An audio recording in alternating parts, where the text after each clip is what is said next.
హాస్పిటల్లో ఉన్న పేషెంట్స్ అందరినీ కూడా ఇద్దరు పేషెంట్లు కాదు, ఈరోజు హాస్పిటల్లో ఉన్న పేషెంట్లు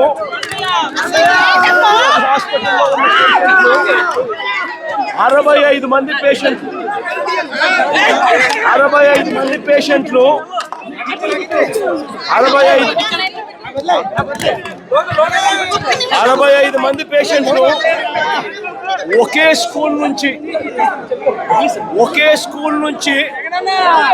65 మంది పేషెంట్లు ఒకే స్కూల్ నుంచి కేజీహెచ్కి వచ్చినారు. కేజీహెచ్ అంటే 200 కిలోమీటర్ల దూరం నుంచి కురుపం నుంచి కేజీహెచ్కి వచ్చినారు అని అంటే కేసెస్ ఎంత సీరియస్ గా ఉంటే తప్ప అక్కడి నుంచి 200 కిలోమీటర్లు ప్రయాణం చేసి విశాఖపట్నం కేజీహెచ్కి తీసుకొని వస్తారు. 65 కేసులు, 65 మంది పిల్లలు, అంత చిన్న పిల్లలు, 5వ తరగతి పిల్లలు, 6వ తరగతి పిల్లలు, 7వ తరగతి పిల్లలు, చిన్న పిల్లలు 65 మంది జాండీస్ వచ్చి ఇక్కడ చేరారు. జరిగింది.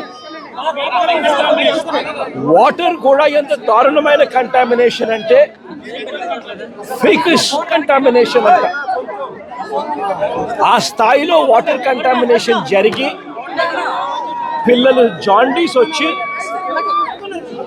170 మంది జాండీస్ వచ్చిన పరిస్థితి వస్తే స్కూల్ నుంచి ఇక్కడికి వచ్చిన మంత్రులు కానీ ఇక్కడికి వచ్చిన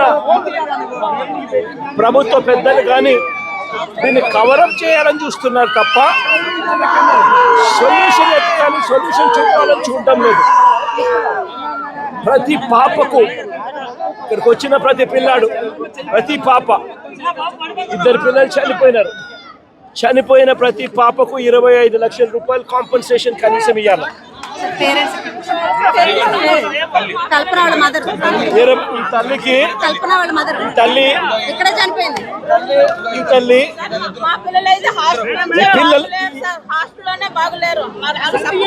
25 లక్షల రూపాయలు కనీసం.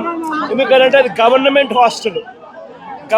హాస్టళ్లలో నీళ్లు బాగలేక వాటర్ కంటామినేషన్ జరిగి 170 మంది జాండీస్ వచ్చి 65 మంది ఇక్కడ చేరి సీరియస్ కేసెస్ అయి విశాఖపట్నం వచ్చి కేజీహెచ్లో చేరి 2 చనిపోయిన పరిస్థితులు, 170 మందికి జాండీస్ వచ్చిన పరిస్థితులు. చనిపోయిన 2 పిల్లలకు కనీసం 25 లక్షల రూపాయలు ప్రభుత్వం తరఫున ఖచ్చితంగా ఇవ్వాలని డిమాండ్ చేస్తా ఉన్నాం. ఇది ఒకటే కాకుండా ఇక్కడికి వచ్చిన పిల్లలు ప్రతి ఒక్కరికి కూడా గవర్నమెంట్ రెస్పాన్సిబిలిటీ తీసుకొని 170 మంది పిల్లలకు తలా 1,00,000 రూపాయలు వాళ్లకు ఇచ్చి మినరల్ వాటర్ ప్లాంట్ వెంటనే రీస్టోర్ చేసి రిపేర్ చేయించి వెంటనే అక్కడ బాత్రూములు, శానిటేషన్ మీద ధ్యాస పెట్టి గవర్నమెంట్ తప్పు చేసిందని ఒప్పుకొని ఈ తప్పిదాలకు ప్రాయశ్చిత్తం చేసుకుంటే కనీసం దేవుడన్నా కొద్ది గొప్ప క్షమిస్తాడేమో. లేకపోతే దేవుడు కూడా క్షమించే పరిస్థితి కూడా ఉండదు. వైఎస్ఆర్సీపీ ఈ పిల్లలందరి తరఫున మెడికో లీగల్ కేసు ఇది. This is a medical legal case. ST పిల్లలను, ట్రైబల్ పిల్లలను పట్టించుకునే నాతులు లేని, పట్టించుకునే పరిస్థితి లేని ప్రభుత్వం ఇది.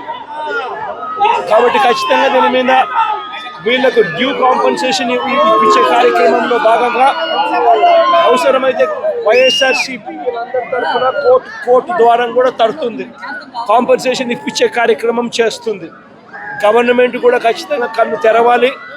దీన్ని కప్పిపుచ్చే కార్యక్రమం చేసే కార్యక్రమం ఏదైతే ఉందో, హోమ్ మినిస్టర్ ఇక్కడికి వచ్చి వాటర్ కంటామినేషన్ కాదు అని చెప్తుంది. నాకు ఆశ్చర్యంగా ఉంది. అసలు జాండీస్ ఎందుకు వస్తుందో ఆమెకు తెలుసా అని. జాండీస్ వస్తుందనంటే అది వాటర్ కంటామినేషన్ వల్లే జాండీస్ వస్తాయి. ఒకరు కాదు, ఇద్దరు కాదు, ఒకే స్కూల్ నుంచి 170 మంది వచ్చినారు. 65 మంది ఒకే స్కూల్ నుంచి ఇక్కడే జాయిన్ అయినారు. ఇదే హాస్పిటల్లోనే మన వాటర్ కంటామినేషన్ వల్ల కాకపోతే ఏ దాని కంటామినేషన్ వల్ల జరిగిందని చెప్పి ఇటు నోరు తెరిస్తే అబద్ధాలు ఆడడము తప్పు జరిగింది, ఒప్పుకోమని చెప్పండి.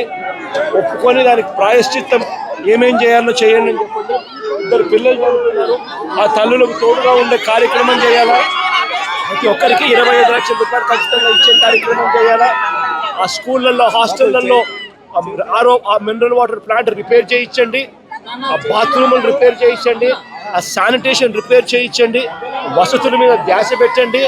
పిల్లలు కనీసం బ్రతికే పరిస్థితి, చదివే పరిస్థితి ఖచ్చితంగా ఉండేట్టుగా చేయండి. 2 తల్లులు ఎవరైనా పట్టించుకున్నారా?